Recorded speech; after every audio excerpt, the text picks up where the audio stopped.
Sa malaking compound ng mga Enrile, isang sorpresa ang ipinakita sa akin ng kanyang misis na si Cristina. This is my chapel. Wow! It's a church, Ambassador, more than a chapel. That's what everybody says. Beautiful, beautiful. Right. What is significant about this church? First of all, the 4 poles that are there were part of the tree that broke the smaller chapel. Oh, so there was a time you had a small chapel in front of this church? In front of this one. Okay. And that was a 34-year-old eucalyptus tree that broke the chapel in half. How does this chapel serve you? Well, when I come to the chapel every day, I pray. When I am happy, I come. When I have problems, I come. And I get peace. I have a lot of peace when I sit alone here. Alone here? Alone. That's a beautiful crucifix right there. Katrina gave that to me about 30 years ago. That's gold. And then it's ivory. Okay. Jesus Christ there is ivory. That crucifix. Yes, it is so beautiful. Yeah.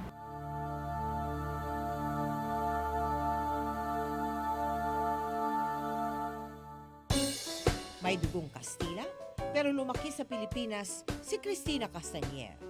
19 na taong gulang siya nang unang makilala ang nooy Attorney Enrile. Matalino at syempre, mestiza. Mga katangian na hinahanap ni Attorney Enrile sa isang babae. Now, I'm a hopeless romantic. Can you tell me the story of your love affair with your wife? Where did you meet her? Actually, I met my wife. I was a member of the Bachelor's Club, and she was one of the pretty girls. I met her in a party, in a afternoon get-together. And then after that, she left the Philippines, and then when she came back, I met her again.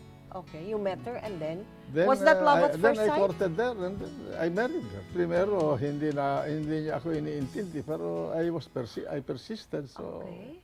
How did you persist? Ganon lang naman ang buhay. These are made in heaven. Oh, really?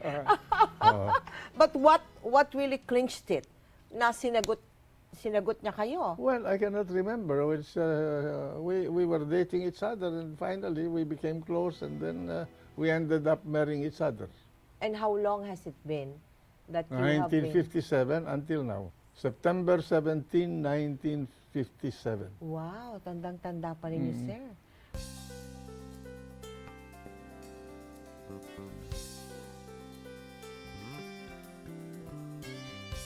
Sa loob din ng compound, makikita rin ang bahay ng bunsong anak na si Katrina, na siyang nangangasiwa sa negosyo ng pamilya, ang Jaka Group of Companies.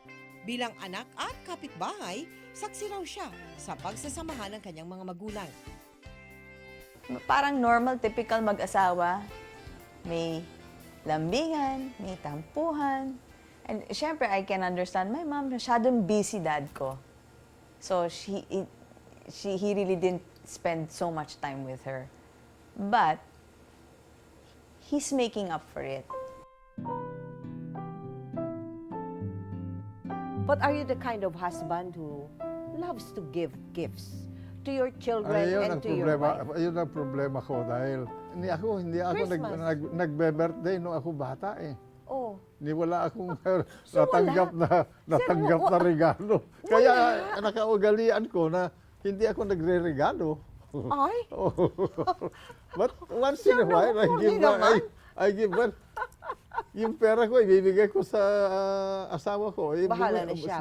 Bahala na siya na bumili ng gusto niyang gusto niya. Eh, hindi ko naman alam kung anong gusto niya. Okay, but where is your soft side? I will not tell you. I will not tell You you. whisper na lang later. That is for me. That's for you. Bukod sa pamilya, isa na siguro sa mga higit pang nakakakilala sa senador ay ang mga simpleng taong nakakahalubilo niya mismo sa bahay. Katulad na lang ng mga kasambahay na sinabing at si Marisa. Sa TV pa lang o sa mga ano, di ba makita mo stricto, pero hindi pala ganun. Sa bahay, natural lang yung minsan mag-stricto, pero sa tama. Hindi kami tatagal nga ganitong tatanda kami kung hindi sila mga mabait. Simple lang silang tao.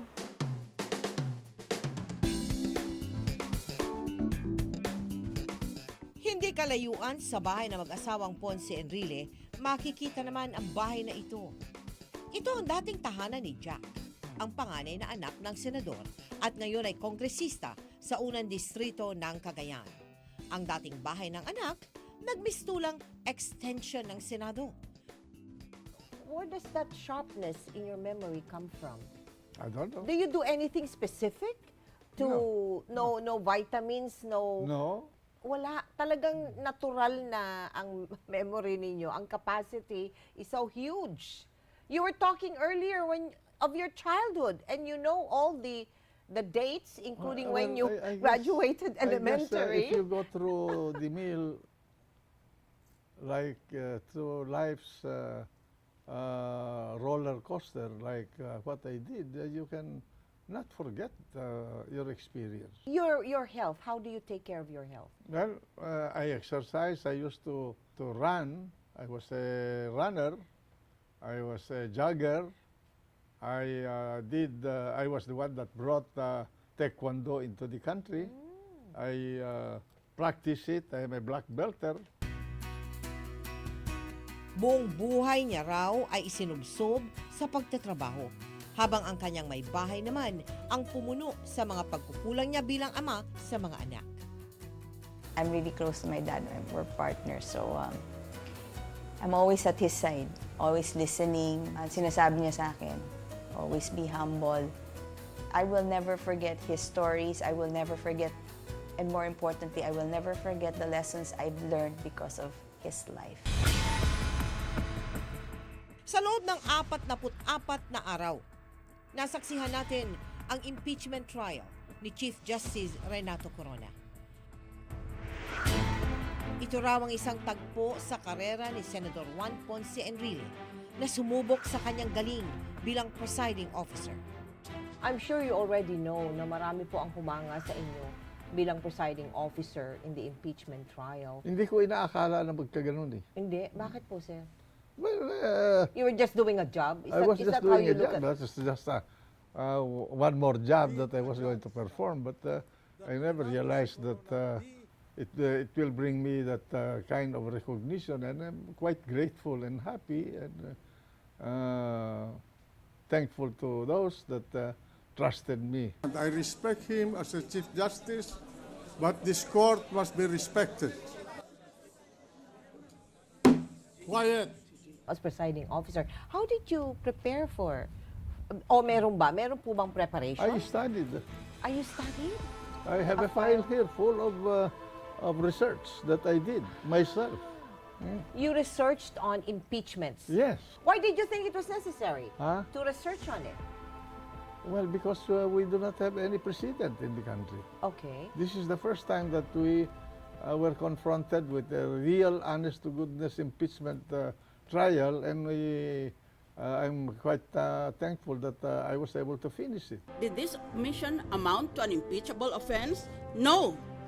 The Constitution provides that the impeachable offenses are culpable violation of the Constitution, treason, bribery, graft and corruption, other high crimes, or betrayal of public trust. An omission in good faith in the SALN carries a light penalty. It is even allowed by law to be corrected by the person who submitted it. Thus, it is not impeachable because it is not in the same class as the offenses enumerated in the Constitution. Sinasabi nila na hindi naman daw impeachable offense. It is a very light offense. Yung non-disclosure of all your wealth in the SALN. How would you react Well, to that? kanya-kanyang kanyan eh, kanya-kanyang, that's a legal question that you derive, you interpret, and you conclude by studying the pertinent provision. Now, I do not know whether I could not agree with them. It's a mandatory requirement of the people that created that constitution as a frame of government. And they did not put it there as a decoration. There was a policy involved, a purpose, an objective to be attained. Sabay-sabay po natin kinaharap. Marami ang humanga, pati ang kapwa-senador at abogado na si Senador Cheese Escudero bumilib din sa galing ng Senate President. Di hamak at hindi ko minamalit ang kakayanan ng mga nauna sa kanya, pero malayong mas sumaludo. Mas bumilib sa kanyang angking galing, talino at paraan para i-manage ng husto at tama yung impeachment court at yung magkabilang panig, yung prosecution at yung depensa. In this trial, the impeachment trial, sir, did you think that the defense and the prosecution played their roles properly and very well? Well, to say the very well is relative. You know? Sa inyo po, sa standard ninyo? Well, they did well enough, but I wish they could have done better. There was room for There was much room for them to, especially in their cross-examination of witnesses. Direct examination is easy.